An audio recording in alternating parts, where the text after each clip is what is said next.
Hello प्यारे बच्चों, क्या हाल चाल है भाई। एकदम मस्त होंगे और बिंदास होंगे। तो भाई स्वागत है आज की क्लास में, जिसमें हम कवर करेंगे प्रश्नावली 4.1 का क्वेश्चन नंबर 2। जितने भी पार्ट है सारे को धुआं धुआं उड़ा देंगे मेरे भाई। बस आप यहां पर कनेक्ट रहना, हमसे जुड़े रहना और थोड़ा सा फोकस करना। सीधा इधर सवाल जाएंगे सारे के सारे, टेंशन ना लो, मजा आएगा पढ़ने में। और क्वेश्चन नंबर 1 यानी पहला सवाल हमने और उसके सारे पार्ट को भी पिछली क्लास में धुआं धुआं कर दिए थे। मस्त तरीके से हमने सीख लिए थे। लिंक आपको नीचे मिल जाएगा, जाके आप देख सकते हैं, सीख सकते हैं। ठीक है बच्चे, तो शुरू करते हैं क्लास को अपनी। थोड़ा सा टाइम दो मेरे भाई। अगर जो भी बच्चे नए हैं एक बार क्लास को जरूर अटेंड करें।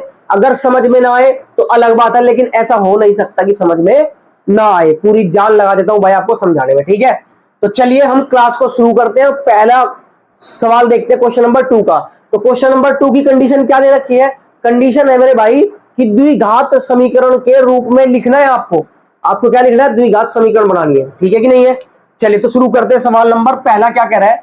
कह रहा है कि शुरू करें क्या? पहले सारे बच्चे बताओ यार, शुरू करें क्लास को? बताओ जल्दी, शुरू करें क्या क्लास को?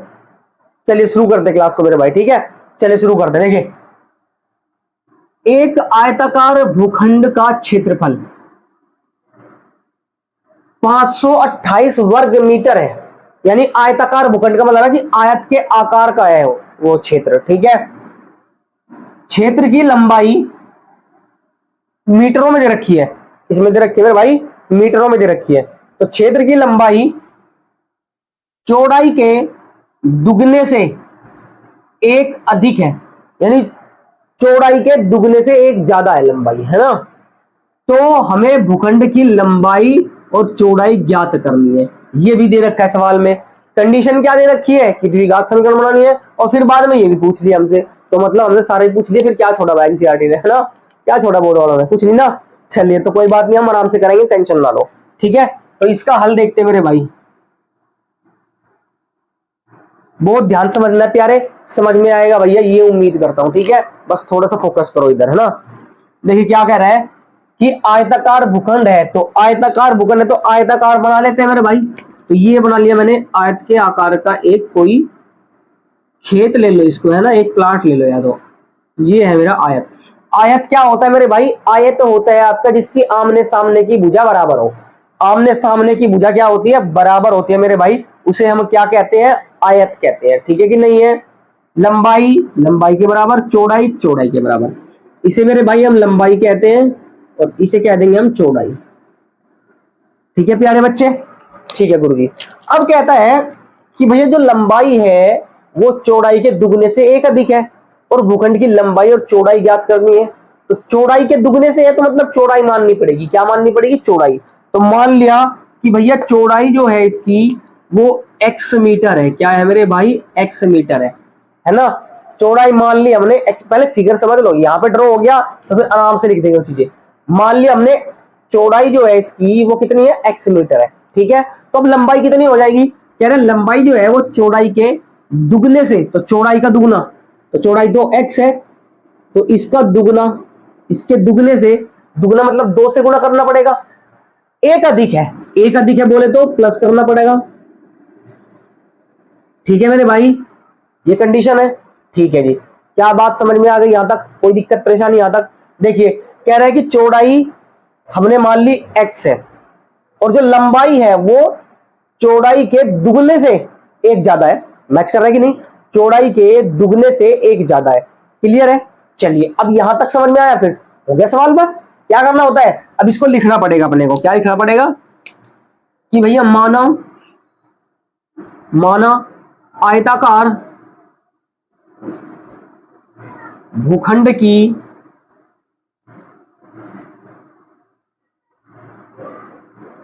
चौड़ाई बराबर x मीटर। ठीक है मेरे भाई, हमने क्या कर लिया? चौड़ाई मान ली हमने, क्या मान ली? x मीटर मान ली। ठीक है प्यारे? चलिए जी, तो भैया लंबाई कितनी हो जाएगी?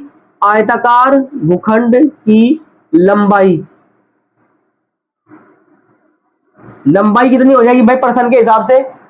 2 की x में करेंगे तो 2x और प्लस में 1, है ना? कितनी हो जाएगी? 2x प्लस में 1 और ये मीटर। कोई दिक्कत? समझ में आ गई बात? मैंने मल्टीप्लाई कर दी, 2 की x में करूंगा तो 2x ही बनेगा मेरे भाई, है ना? चलिए अब क्या कहता है, अब प्रश्न के हिसाब से चलना पड़ेगा अपने को, ठीक है। तो हम लिखेंगे प्रश्नानुसार। क्या लिखेंगे मेरे भाई, प्रश्नानुसार। क्या कहता है प्रश्न कि आयताकार भूखंड का क्षेत्रफल हमें दे रखा है। क्या दे रखा है, क्षेत्रफल दे रखा है। तो हम ये बात लिखेंगे, आयताकार भूखंड का क्षेत्रफल। आयताकार भूखंड का क्षेत्र का फल है ना भैया, क्षेत्र का ही तो फल है, ठीक है। आपकी मेहनत का फल भी मिलेगा अगर आप मेहनत करोगे तो। कितना दे रखा है मेरे भाई, 528 मीटर स्क्वायर। वर्ग मीटर का मतलब है मीटर का स्क्वायर है मेरे भाई, ठीक है बच्चे। चलिए अब हम क्या करेंगे मेरे भाई, हम देखो यहां पर हमें पता है कि आयताकार भूखंड का क्षेत्रफल कितना दे रखा है, 528 दे रखा है। लेकिन आयताकार का क्षेत्रफल क्या होता है, क्षेत्रफल का फॉर्मूला आपको पता होना चाहिए मेरे भाई। तो मैं लिखवा देता हूं, यहां पर लिख लेना, नोट कर लेना। आयत का क्षेत्रफल होता है बेटा लंबाई गुना में चौड़ाई, लंबाई गुना में चौड़ाई, बराबर कितना दे रखा है, 528 मीटर स्क्वायर दे रखा है, ठीक है भैया। आगे समझ में भाई, आयत का क्षेत्रफल का फॉर्मूला लगाया, लंबाई गुना चौड़ाई होता है, और बराबर कितना दे रखा है, 528 दे रखा है। क्लियर होगी बात। चलो जी अब हम क्या करेंगे भाई, वैल्यू पुट करेंगे। तो लंबाई कितनी है मेरे भाई, लंबाई कितनी है, x मीटर, सॉरी चौड़ाई है, लंबाई कितनी है, 2x + 1 है। लंबाई कितनी है, चेक करो, 2x + 1 है, तो लिख देंगे 2x और प्लस में 1। आगे समझ में आता, ठीक है। गुना चौड़ाई कितनी है मेरे भाई, चौड़ाई x मीटर है, तो x ले लेंगे, और बराबर में 500 का 28। आ गया मेरे भाई समझ में, ठीक है। चलो जी अब देखिए, धीरे धीरे समझेंगे, आप समझ में आएगा, कोई टेंशन नहीं है। अब क्या करेंगे भैया, ब्रैकेट है तो मल्टीप्लाई है, वैसे भी मल्टीप्लाई लिख दिया इस बार तो मल्टीप्लाई करेंगे। 2x की x में करेंगे तो 2x स्क्वायर हो जाएगा, x की पावर 1 1 तो 2 हो गई, गुणा में घात जुड़ती है ना, और प्लस में x की 1 में करेंगे तो x बन जा x ही रहेगा मेरे भाई, और इसको मैं इधर ले लूंगा, इसको मैं इधर ले लूंगा, तो हो जाएगा 528। अब मेरे भाई चेक करो क्या ये, और बराबर में यार वो तो बचेगा अंडा, 0 बटा अंडा। अब यार गड़बड़ाहट हो रहा है यार बच्चे, है ना, कोई बात नहीं भाई, थोड़ा सा आराम से करते तसल्ली पूर्वक। ये लो, ठीक है। अब चेक करो क्या ये द्विघात समीकरण बन चुकी है, ax² bx + c, ये द्विघात समीकरण बन चुकी है, और पावर मैक्सिमम 2 है, तो इसलिए हम आंख नीचे कह सकते हैं ये द्विघात समीकरण है, निचली ना द्विघात समीकरण, ठीक है। आराम से लिखना है इसको, ठीक है। तो ये तो हमने टास्क पूरा कर लिया कि भैया द्विघात समीकरण के रूप में तो लिख दिया, यही कंडीशन थी। अब कह रहा है लंबाई बताइए और चौड़ाई भी बताइए, तो बता देंगे, क्या टेंशन है मेरे भाई, क्या टेंशन है, बता देंगे, कोई दिक्कत परेशानी वाली बात नहीं है, ठीक है।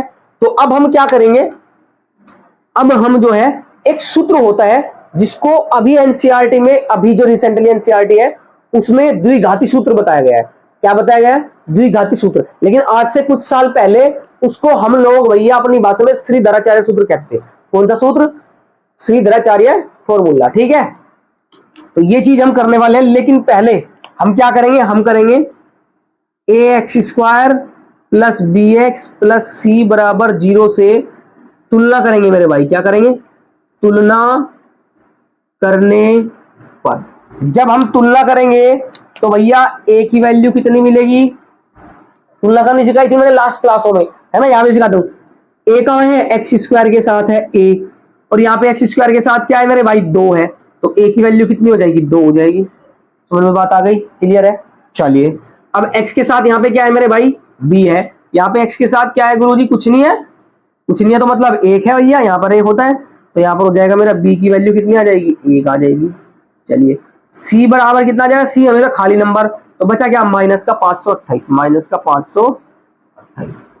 आगे समझ में, तो a b c की वैल्यू हमने निकाल चुके हैं हम लोग। अब हम क्या करेंगे, सीधा द्विघाती सूत्र लगाएंगे और अपना क्वेश्चन का आंसर निकालेंगे यहाँ पर हम। तो भैया यहाँ पर शुरू करता हूं, है ना, यहाँ पर शुरू कर देता हूं क्योंकि जगह कम है।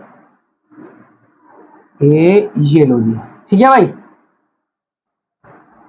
चलिए तो इसको मैं ये कर देता हूं ताकि थोड़ा सा सही रहे, ये लो। अब ठीक है, अब हम द्विघाती सूत्र लिखेंगे मेरे भाई। तो द्विघाती सूत्र क्या होता है, याद हो तो बताओ मुझे जल्दी, द्विघाती सूत्र पढ़ाओ किसी ने भाई, तो हम लिख देंगे, यहां पर लिख देंगे, यही से लिख लूं क्या? चलिए यहां से लिख देता हूं, द्विघाती सूत्र, या फिर हम इसको श्रीधराचार्य भी कह देते भाई, श्रीधराचार्य सूत्र।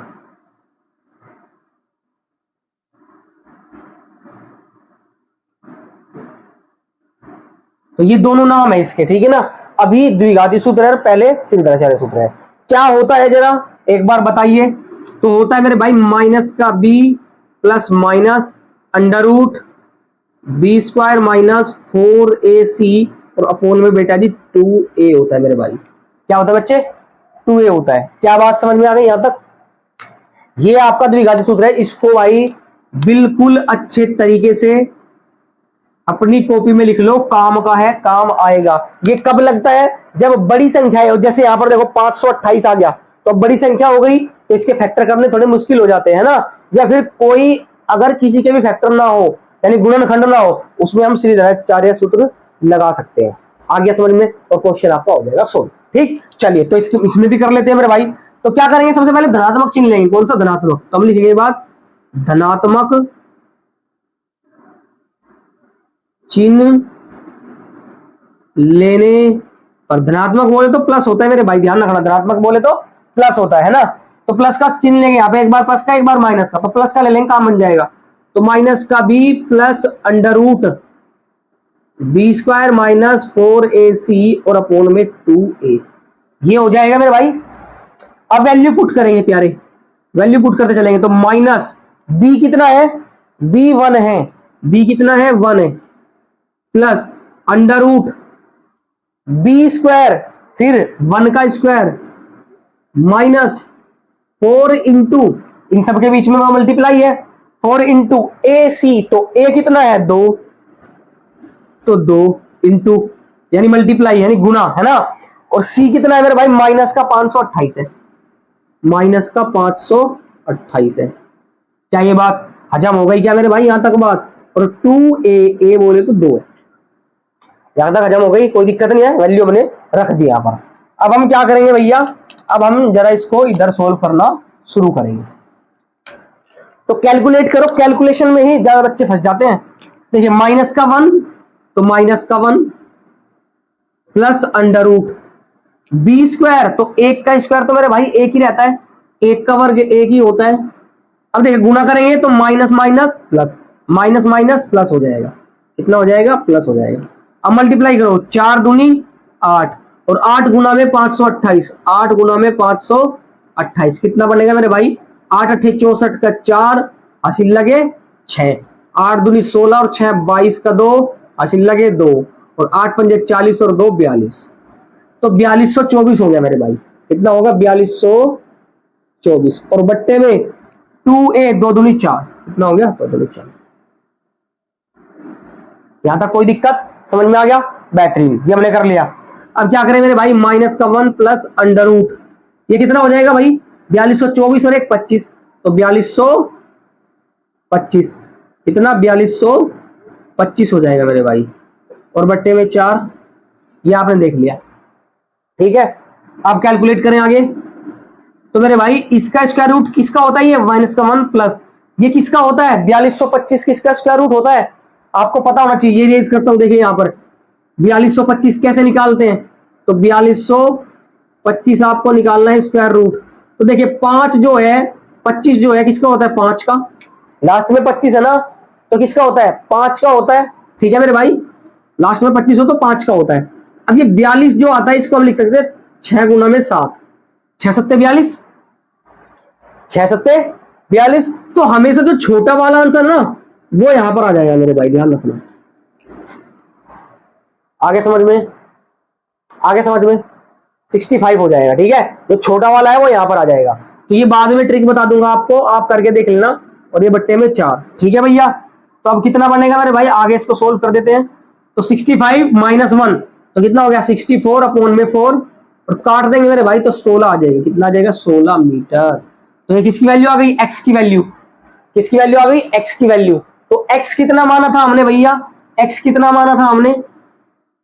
एक्स माना था हमने इसकी चौड़ाई। तो मेरे भाई क्या मैं लिख दूं चौड़ाई कितनी है इसकी? चौड़ाई जो है 16 मीटर है, कोई दिक्कत? चौड़ाई क्या है मेरे भाई? 16 मीटर है, ठीक है। और लंबाई क्या है? लंबाई इसकी कितनी हो जाएगी भैया? यानी कि x गुना में 2, यानी 16 गुना में 2 और प्लस में 1, तो 16 दूनी 32 और 1 33, ये 33 मीटर इसकी हो जाएगी लंबाई। आगे समझ में? तो लंबाई और चौड़ाई हमने निकाल लिया, क्योंकि स्पेस कम था इसलिए मैंने इतना सा ही लिखा है। आई बात समझ में? पूरा लिखता तो फिर जगह नहीं मिलती मेरे पास। आप आराम से पूरा तसल्ली से लिख के आना, और आपको ऐसे करना है बेटा, ऐसे पहला पार्ट, दूसरा पार्ट, तीसरा, और ये फिर यहाँ पर फोर्थ पार्ट। मैं इसको फोर्थ पार्ट को क्या कर देता हूं, यहाँ पर ऐसे कर देता हूं, इसको बॉक्स में क्लाउड क्लाउड कर देता हूं, बदल रहा है। क्लियर है? समझ में आ गया मेरे भाई? ये हमने पूरा क्वेश्चन निकाल लिया, और बहुत बेहतरीन इंपोर्टेंट सवाल है, बोर्ड में आने लायक सवाल है मेरे भाई। इसको स्टार जरूर लगा के चलना, बेहतरीन सवालों में से एक है। क्लियर है? तो चलिए हम अगले सवाल पे चलते हैं। चले क्या अगले सवाल पे? अच्छा, स्क्रीनशॉट लेना है, ठीक है मेरे भाई, ले लो। चलिए ले लिया स्क्रीनशॉट। तो बहुत आराम से आसानी से हमने सीख लिया। तो जो बच्चे अब नए थे भैया चैनल पे, तो बताइए कि समझ में आया है नहीं आया है? अगर समझ में आया है तो मेरे भाई चैनल को विजिट करें, यानी चैनल को सब्सक्राइब कर लें, बेल आइकन दबा लें, क्योंकि कोई भी क्लास होती है तो नोटिफिकेशन आपको सबसे पहले जाता है, और आप जो है उसका फायदा उठा लेते हो। ठीक है, तो चलते हैं अगले सवाल पे। तब तक के लिए एक लाइक तो कर दो यार, है ना? अगर लगता है भाई की चैनल पे जो है मेहनत कर रहे हैं, भाई जी आपके साथ मेहनत कर रहे हैं, बोर्ड के लिए तैयारी करवा रहे हैं, तो भाई छोटा सा लाइक कर दो। ठीक है मेरे दोस्त, तो चलते हैं अगले सवाल पे।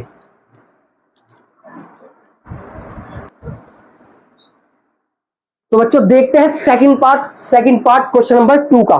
ठीक है, कहता है दो क्रमागत धनात्मक पूर्णांकों का गुणनफल 306 है। तो बहुत ध्यान से इस पे दो चीज गौर करने वाली है, ये ठीक है और ये, बस। ठीक है, क्या है सवाल? दोबारा पढ़ते हैं। दो क्रमागत धनात्मक पूर्णांकों का गुणनफल 306 है, तो हमें पूर्णांक ज्ञात करें। तो पूर्णांक तो आपको पता ही है, लेकिन कैसे है? इस बार धनात्मक है, बोले तो प्लस के पूर्णांक है, यानी कैसे नंबर है मेरे भाई? प्लस के नंबर लेने पड़ेंगे आपको। ठीक है, चलिए तो इसका हल देखते हैं, इसका हल देखते हैं। और भैया इंपॉर्टेंट क्वेश्चन है, very very very important question है। ऐसा सवाल बेहद खास होता है, बोर्ड वालों के लिए पूछ लेता है। ठीक है, तो इसको स्टार लगा के चलना, बेहतरीन सवाल है। देखिए कैसे करेंगे। तो हमें पूर्णांक ज्ञात करने हैं, नहीं पता, तो पहला पूर्णांक आप मान लो, पहला पूर्णांक आप मान लो, पहला धनात्मक पूर्णांक, धनात्मक पूर्णांक बराबर x है। आई बात समझ में? हमने पहला धनात्मक पूर्णांक क्या मान लिया? वो x है। तो उससे अगला क्या हो जाएगा? कर्मागत का मतलब समझो क्या होता है? कर्मागत का मतलब भैया, कर्मागत का मतलब समझो, कर्मागत का मतलब होता है लगातार। क्या होता है? लगातार, कॉन्जिक्यूटिव, है ना? लगातार। जैसे 2 ले लिया मैंने, तो 2 के बाद क्या आएगा मेरे भाई? 3, उसके बाद 4, उसके बाद 5, उसके बाद 6, उसके बाद 7। आई बात समझ में? तो क्या हो रहा है? एक एक क्या कर रहे हैं? +1 +1 +1 +1 और +1। आई बात समझ में? यानी एक जोड़ के जब हम आगे वाला नंबर लेते हैं उसे कर्मागत कहते हैं। क्लियर है? चलिए, तो अब हम आपको समझ में क्या लिखने वाला हूं। तो हम दूसरा पूर्णांक क्या लिख लेते भैया? लिखेंगे दूसरा धनात्मक पूर्णांक बराबर क्या हो जाएगा? x+1 हो जाएगा। क्या बताओ मेरे भाई, बताओ भाई। x माना पहला, मान लो x 2 है, तो 2 + 1 3 हो जाएगा। तो x मान लिया, तो x में 1 जोड़ दिया। आगे समझ में? अगर हम अगला और मानेंगे तीसरा भी, तो x+1 है, तो x+1 और जोड़ देंगे। आई बात समझ में? एक बार और 1 जोड़ देंगे आप उसमें। ठीक, चलो भाई। अब क्या कहता है? अब प्रश्नानुसार कहता है। क्या कहता है प्रश्नानुसार? जरा देखिए,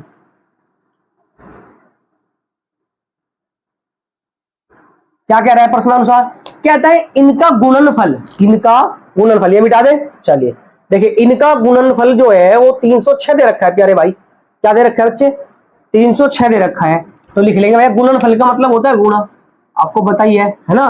गुणनफल का मतलब गुणा करना होता है। तो इन पूर्णांकों का गुणनफल, कौन से पूर्णांकों का मेरे भाई? कौन से पूर्णांकों का? जो माने हैं ये वाले पूर्णांक, इन पूर्णांकों का गुणनफल, यानी कि x और गुणा में x+1, इनका गुणनफल कितना है प्यारे भाई? 306 है। आगे समझ में? आसान है।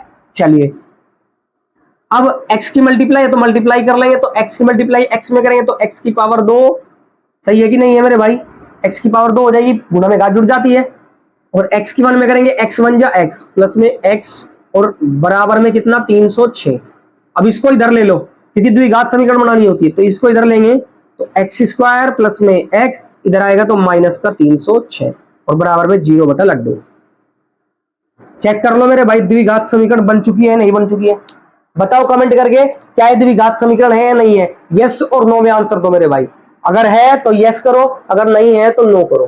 ठीक है मेरे भाई, चलिए अब हम इसको आगे सोल्व कर लेते हैं। आगे हम क्या करते हैं, सोल्व करते हैं। तो भैया 306 है तो बड़ा नंबर है, तो मैं क्या करता हूं दोबारा से मैं तो द्विघाती सूत्र लगा देता हूं, है ना।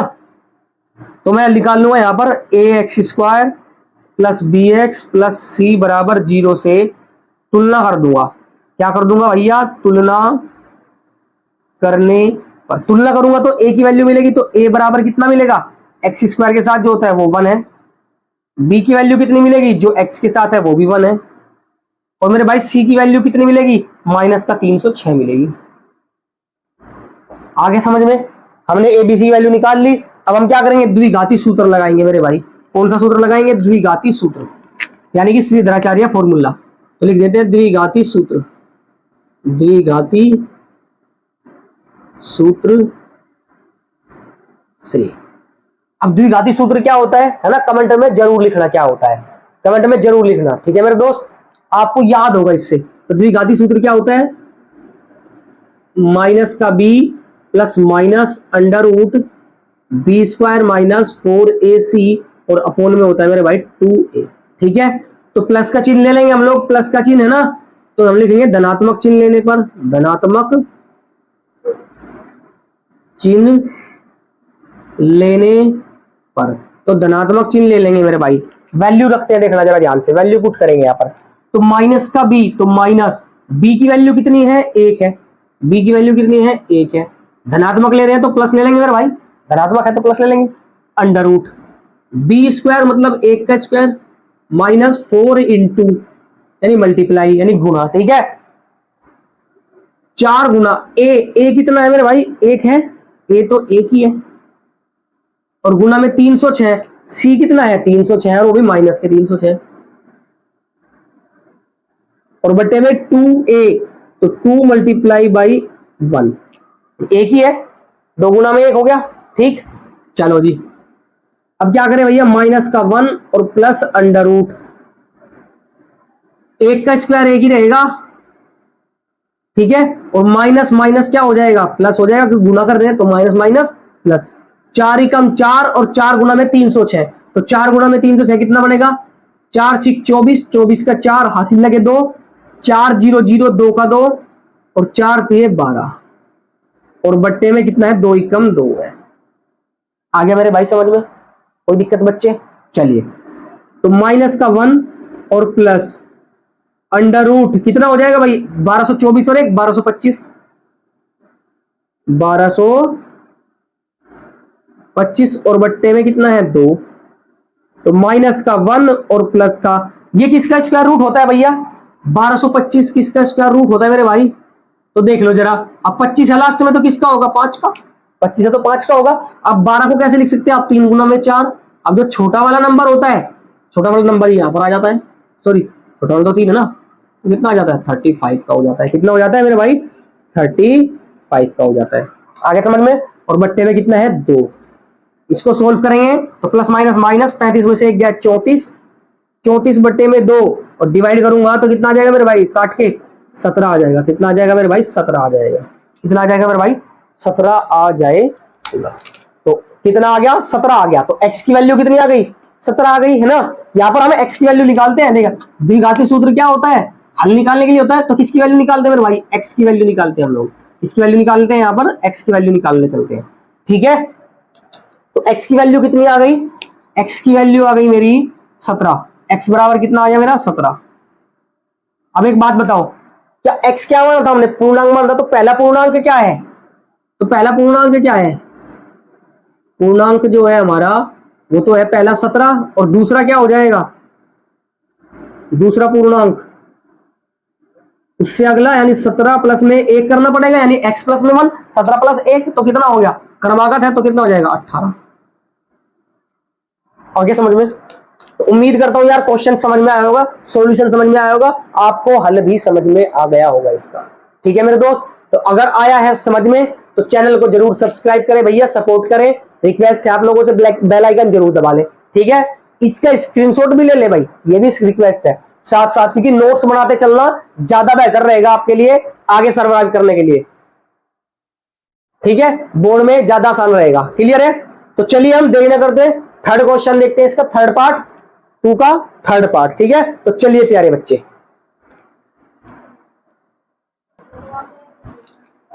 तो वही बच्चे देखते हैं थर्ड पार्ट। थर्ड पार्ट इसका क्या दिया हुआ है? ठीक है, तो थर्ड पार्ट कह रहे हैं कि रोहन की मां उससे 26 वर्ष बड़ी है।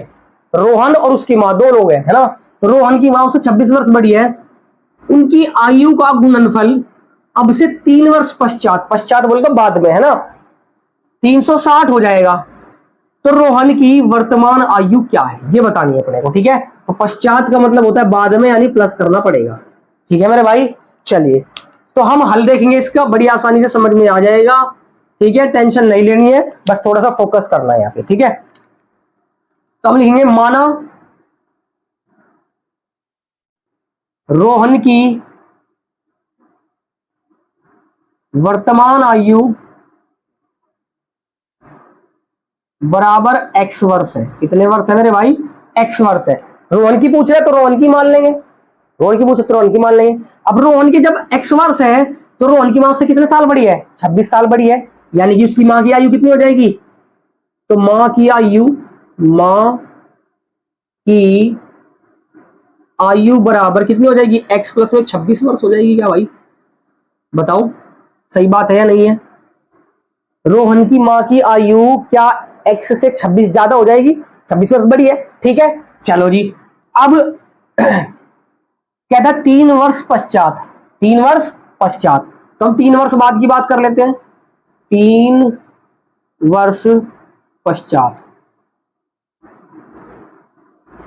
अब रोहन की उम्र x है, इसकी मां की उम्र x प्लस 26 है, तो 3 वर्ष बाद इन दोनों की आयु बढ़ेगी, है ना, कि बढ़ती है आयु तो हमेशा।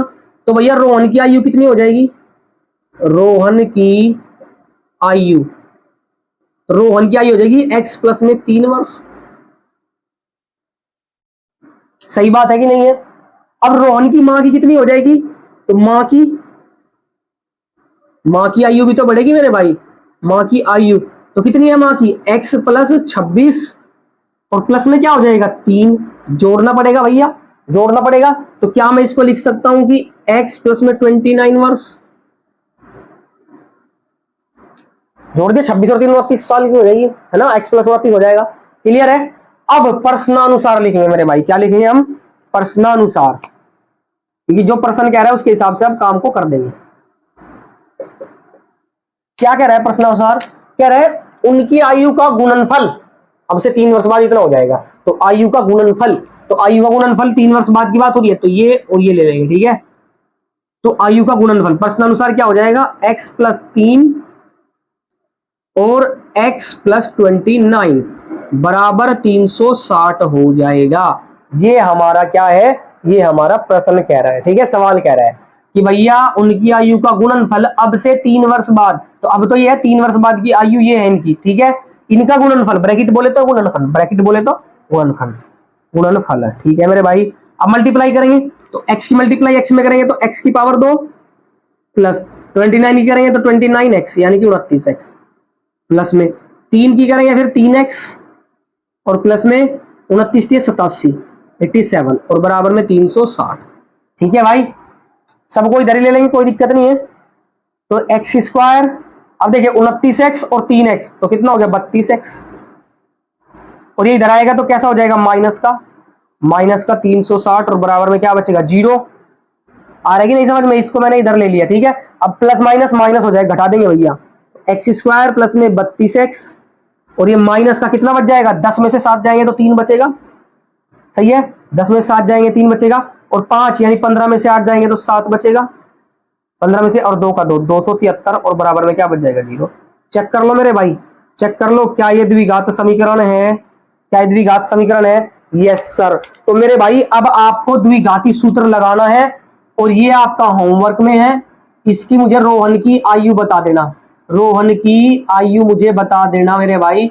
ये आपका प्यारे होमवर्क है, इसके गुणनखंड कर लो, आपकी चॉइस है, या फिर आप द्विघाती सूत्र लगा के इसको सोल्व कर लो। और मुझे कमेंट में मेरे भाई मुझे इसकी आयु बता देना प्लीज, आपसे रिक्वेस्ट है, कमेंट किया करो ताकि आपकी प्रैक्टिस हो और हमें भी अच्छा लगे। ठीक है कि बच्चे देख रहे हैं, वॉच कर रहे हैं और प्यार दे रहे हैं। ठीक है मेरे भाई, आपका प्यार ही है जो हमें अच्छा बनाएगा, क्योंकि आप नहीं पढ़ोगे तो हम किसी काम के नहीं है टीचर लोग। ठीक है ना, बच्चे हैं तो टीचर है, बच्चों को प्यार है तो टीचर है।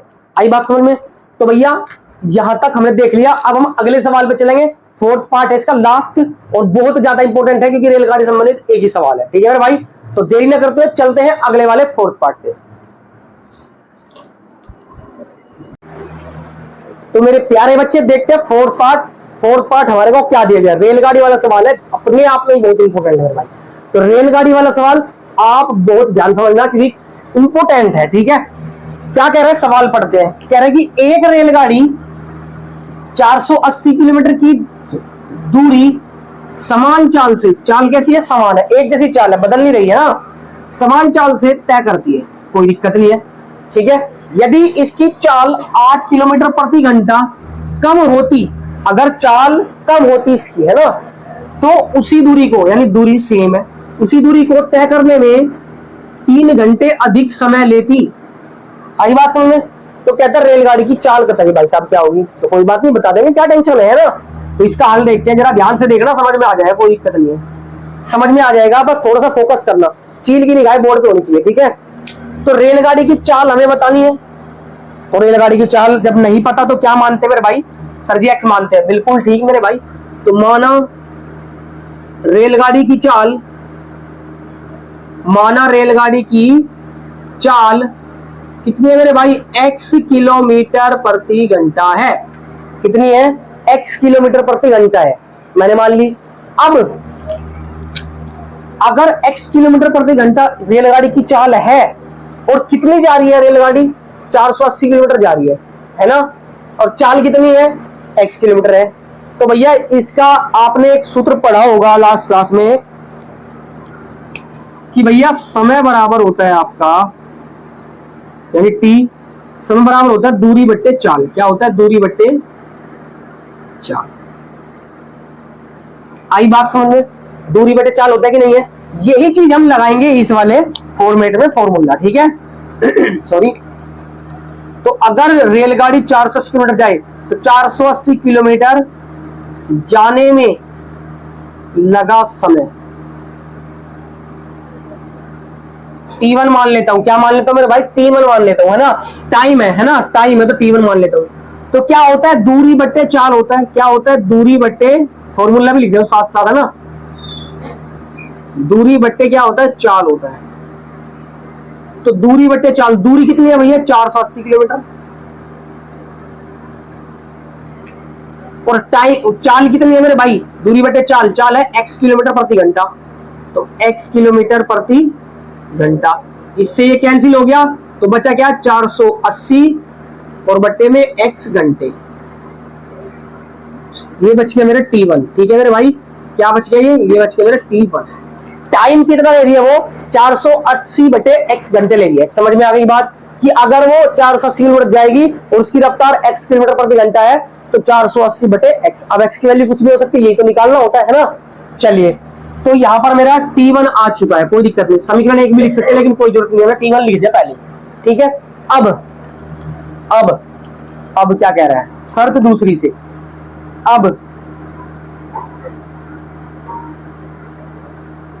क्या कह रहा है, कह रहा है यदि इसकी चाल 8 किलोमीटर प्रति घंटा कम होती, यदि इसकी चाल क्या होती, 8 किलोमीटर प्रति घंटा कम होती, ये ले लेता हूं ना, यदि रेलगाड़ी की चाल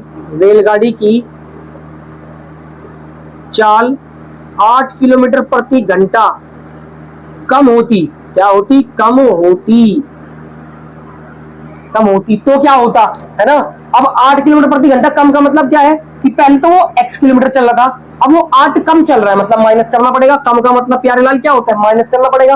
तो भैया अब रेलगाड़ी की चाल क्या हो जाएगी, अतः रेलगाड़ी की चाल क्या हो जाएगी, अतः रेलगाड़ी की चाल मेरे भाई क्या हो जाएगी, x माइनस 8 किलोमीटर प्रति घंटा। बताओ मेरे भाई, भाई पहले थी x किलोमीटर जा रहा था वो स्पीड में, है ना, अब 8 कम हो गई, यानी कि 8 माइनस करना पड़ेगा, ठीक है। अब कहता है उसी दूरी को, तो दूरी तो सेम ही है, तो भैया जब दूरी सेम है तो अब हम लिख देते हैं कि 480 किलोमीटर जाने में अब कितना समय लगेगा, लगा समय, यानी T2 लिख देता हूं, कितना लिख देता हूं, T2 दूसरा समय है ना भाई। तो भैया क्या होता है, दूरी जाने में समय बराबर दूरी बटे चाल, ये वाला फॉर्मेट लिख लेना, आपको फिजिक्स में भी काम आएगा, यानी भौतिक विज्ञान में, दूरी बटे चाल। तो दूरी कितनी है मेरे भाई, 480 चलेगा, और चाल कितनी है इस बार, x माइनस 8 किलोमीटर प्रति घंटा, ठीक है, यही तो है। अब किलोमीटर से किलोमीटर तो खत्म हो जाएगा मेरे भाई, तो बचेगा क्या प्यारे भाई, ये बचेगा आपका T2 की वैल्यू बचेगी आपकी 480 और बट्टे में x माइनस 8 घंटे। क्या बात, यहां तक समझ में आ गई, यहां तक कोई दिक्कत है, ये समझ में आ गया।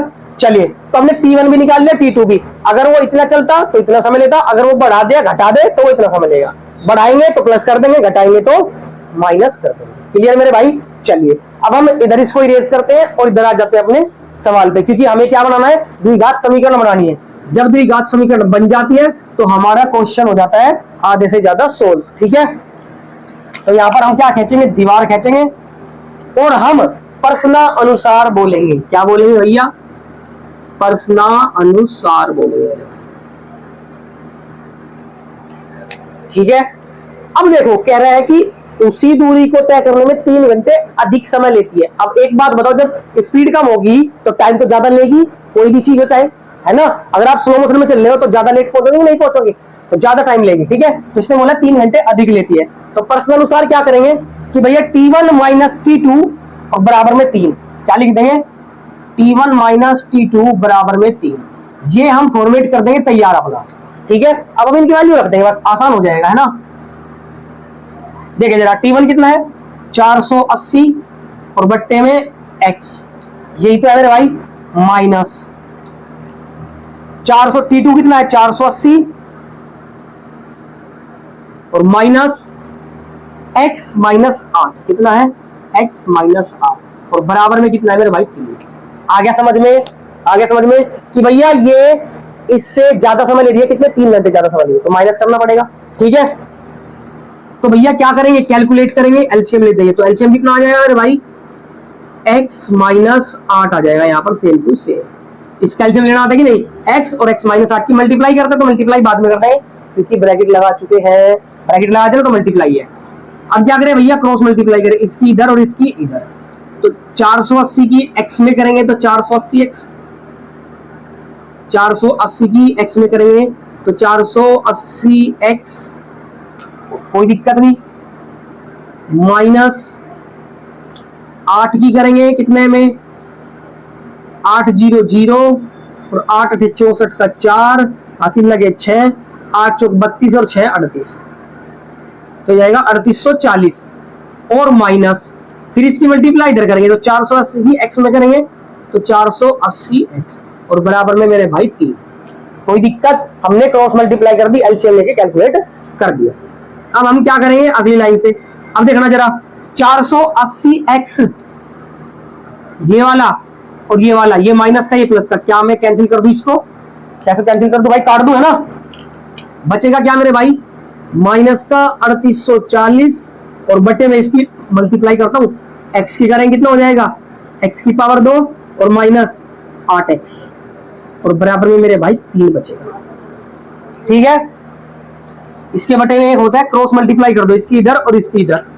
तो जब इसकी इधर करेंगे तो करो भैया, 3 की x स्क्वायर में करेंगे तो 3x स्क्वायर, 3 की x स्क्वायर में करेंगे तो 3x स्क्वायर माइनस 3 8 24 x और बराबर में एक में करेंगे तो सेम टू सेम ही रहेगा, माइनस के 3840, ठीक है भाई।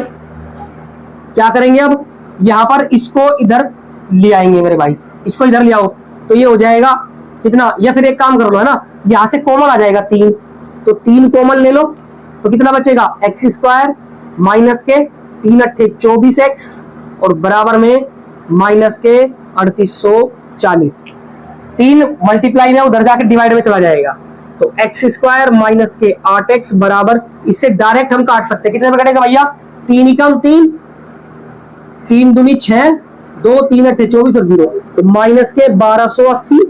अब इसको इधर ले आओगे तो समीकरण बनने के तैयार हो जाएगी, इसको कट गया ना 3 से, काट लेना भाई, आपके प्लस माइनस मल्टीप्लाई डिवाइड और टेबल एकदम खतरनाक होनी चाहिए टिप्स पे, तब आप जाके मैथ्स बेहतरीन सीख पाओगे, नहीं तो दिक्कत आएंगी बहुत ज्यादा।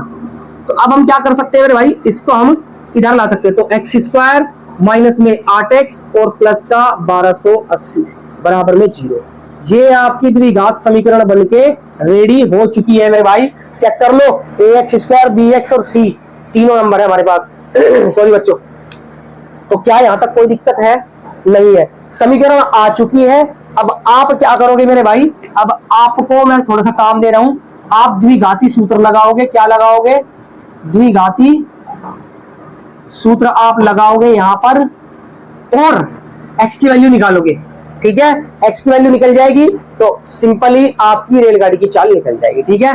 तो द्विघाती सूत्र में लिख देता हूं माइनस का 20 माइनस का b plus minus under root B square minus 4ac और अपोन में 2a। अब इसका मुझे x की वैल्यू निकाल के दिखानी है, आप धनात्मक चिन्ह ले लोगे तो काम बन जाएगा, क्लियर है मेरे भाई। चलिए तो ये आपका होमवर्क है भाई, जरूर से जरूर कमेंट करना दोस्त, जरूर से जरूर कमेंट करना मेरे भाई बहन, जितने भी देख रहे हैं क्लास को, यहां तक देखा है तो आप सीखना चाहते हैं, सीरियस है मेरे भाई, ठीक है। तो जो बच्चे नए हैं एक बार चैनल को जरूर सब्सक्राइब करें अगर समझ में आया हो तो, अगर लगता है कि भाई आपके लिए मेहनत कर रहे हैं, आपके लिए हम लोग जो है मेहनत कर रहे हैं, तो फिर भाई सब्सक्राइब करो, और समझ में भी आया हो तब, समझ में आया हो तो सब्सक्राइब करो, है ना, बेल आइकन प्रेस करना ताकि जो है आपका नोटिफिकेशन सबसे पहले आपके मोबाइल पे आए और आप उसको सीख सको, ठीक है। साइंस क्लास भी अब धीरे धीरे चलने वाली है ना, 1-2-4 दिन में चल जाएगी, कोई दिक्कत वाली बात नहीं है, तैयारी आपकी सही हो जाएगी। और इंग्लिश ग्रामर में अब शुरू करने वाले हैं, है ना, डायरेक्ट इनडायरेक्ट एक्टिव पैसिव जो भी बोर्ड में पूछ जाएगा बस वो, है ना, इंपोर्टेंट चीजें हम कवर करेंगे, बाकी बेसिक तो करेंगे ही सारा, ठीक है, टाइम है हमारे पास में, ठीक है मेरे भाई। तो मिलते हैं अगली क्लास में, स्क्रीनशॉट लेना है ले लो भाई।